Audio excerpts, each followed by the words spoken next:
आपल्या आदिवासी पट्ट्यातली गौरी साळवे या विद्यार्थिनीला हॉस्टेलमध्ये बाहेर येताना तिच्यावर जो वार झाला आहे, शस्त्राने तिच्यावरती वार करण्यात आलेला आहे, त्याच्यासाठी आम्ही तिची भेट घेण्यासाठी हॉस्पिटलला या ठिकाणी आलेलो आहोत। आम्ही मुलीची चौकशी करत असताना PO कार्यालयाचे देसाई साहेब आम्हाला भेटले। प्रशासन अधिकारी बरेचसे इथं उपस्थित आहेत। त्याचबरोबर आपल्या जुन्नर पोलीस स्टेशनचे अवचर साहेब त्याचा शोध घेत आहेत।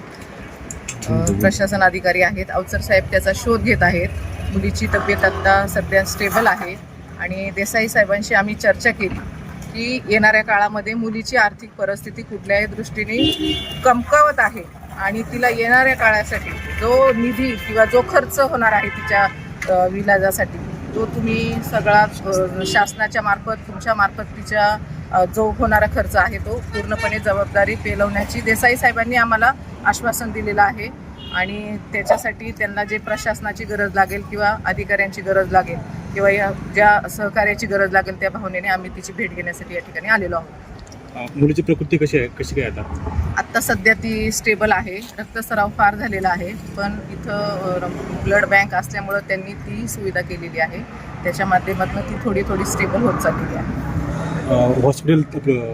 हॉस्टेल ते जे कॉलेजचे अंतर आहे ते खूप जास्त आहे आणि मधला जो पॅसेज आहे त्याच्यामध्ये कुठलीही लोकवस्ती नाही आहे, काय सांगाल आपल्याबद्दल?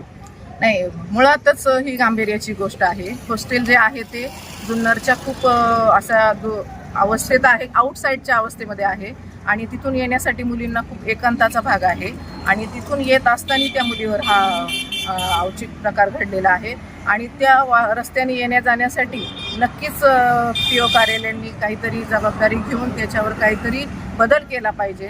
येणाऱ्या 2-3 दिवसाच्या कार्यकालामध्ये आम्ही पंचायत समिती या ठिकाणी मीटिंग आयोजित करून त्यांच्याशी नक्कीच या सूचना देण्याचा प्रयत्न करतो आहोत की ज्या मुलाच्या माध्यमातून करण्यात आलेली आहे, येणाऱ्या काळामध्ये त्याचा तपास चालू आहे।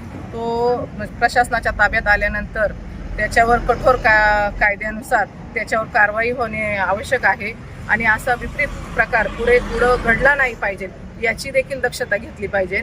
येणाऱ्या दिवसामध्ये तो भेटल्यानंतर त्याच्यावर दादांच्या माध्यमातून प्रशासनाच्या माध्यमातून त्याच्या गोष्टीला कुठंतरी वाव घालून त्याच्यावर कडक कारवाई करण्यात यावी अशी मी विनंती करते।